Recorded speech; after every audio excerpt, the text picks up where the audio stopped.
Good evening, and welcome to the daily reflection for Tuesday, the 15th of December, 2020. I'm Canon Nigel Davis, the Vicar of the Close. Christmas is a very busy time for clergy. It's a very busy time for everybody. And when I was the team rector of the Beacon team up in Cumbria in Kendal, I had 6 parishes to take care of and 3 church schools. So you can imagine just how busy Christmas was.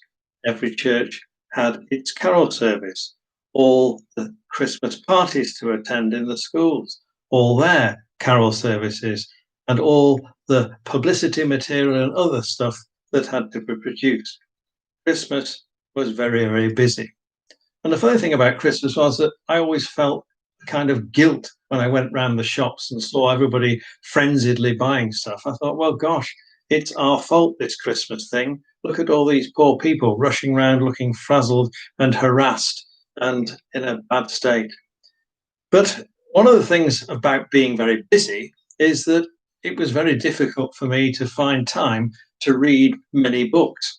I suppose that's not the best of confessions because I should be reading lots of theological books and preparing my sermons, but it became a sort of thing I did more and more on the hoof. And the sort of things that I read were the things that I had to read, such as minutes, such as briefings for meetings, other stuff I had to produce, but often it was produced in a rush and was sometimes difficult to find the space to formulate things.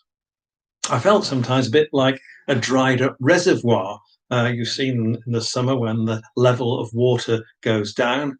I often felt a bit like that, that all the words I was producing and writing and speaking were leaving me dry, and as if the reservoir of words that I had was running out. So it was great to come to Advent or Lent and to find a book to read which I could top up my word level with. And the best way I found to doing this was to find poetry, because poetry can be read, it can be a short poem, it has lots of words in there, but it's not a story. You don't have to read chapter after chapter, and you get to get away by reading one verse and having enough words there to dwell on. And this year, I've got this book here, which is a book called Haphazard by Starlight. I like it because, well, the picture's very nice. You can see some sheep there. It's a lovely cover, but more especially, it's a poem a day with a reflection on it. So now I'm here down in Salisbury, I've found there is just a little bit more time to read these things. And when I was reading it, I came across a poem by W.B. Yeats, which I thought struck a chord for me and seemed to sum up some of what we've been going through in this awful year. It is entitled The Second Coming, and these are some of the words from it. Things fall apart. The centre cannot hold. Mere anarchy is loosed upon the world. Ceremony of innocence is drowned. The best lack all conviction, whilst the worst are frenzied. Now, it seemed to me that that was a kind of prophetic word. It does seem very much like that fact that conviction has gone from many, and those who we think are the worst are those who are most anxious to impress us and to force things upon us. Poetry has the power to be prophetic, which is what some passages from the Bible can be. You can read passages from the Psalms. You can read passages from the Proverbs. And when we read these at morning prayer or evening prayer, they often seem amazingly contemporary. I suppose the reason for that is because human nature hasn't changed all that much in thousands of years. We tend to repeat the same situations. Same people who are grasping and after power seem to repeat the mistakes that others have made in history. So our nature, the way we behave, is very similar now as it was 2,000 years ago.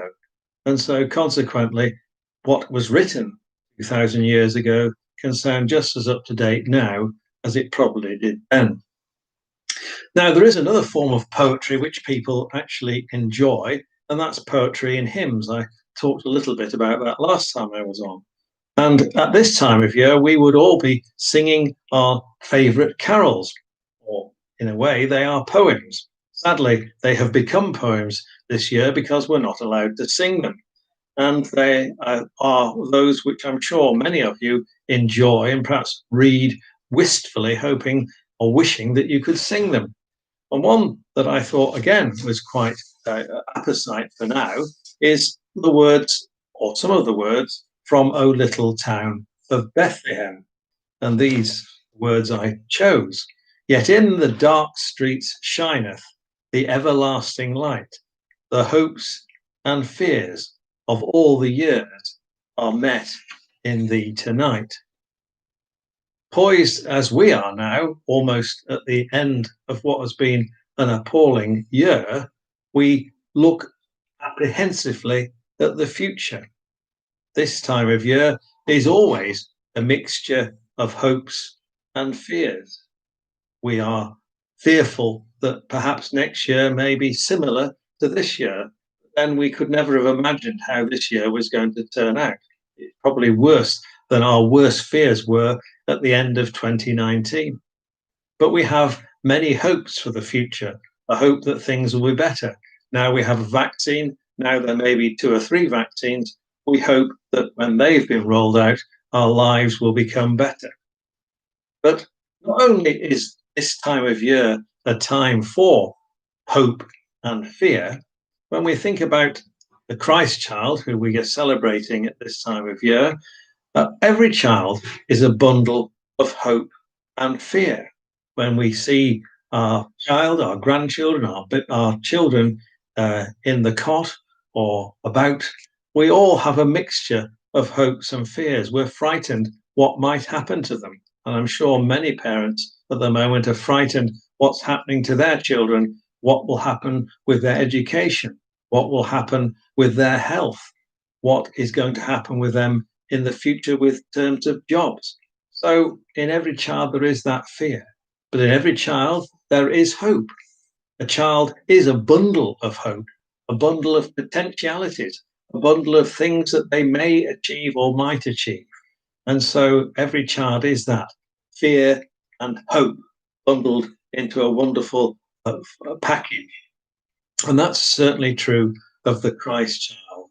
The hopes and fears of all the years were placed in the Christ child because Jesus was the Messiah, or was viewed as the Messiah. Jesus was the one who came into the world, not to banish fear, but to help fears recede and to give the world hope. And that's the sort of message that we need at this time of year as we're poised between hope and fear, remembering that God is with us through the Christ child and that we can push out our fears and major on our hope. I do hope that in this coming season, it will be the hopes for the future that will trump the fears not only of the past, but the fears of what might occur in 2021. So as we focus on that Christ child, let us focus on the hope, the message of hope that he brought. Good evening, and hope you have a pleasant night.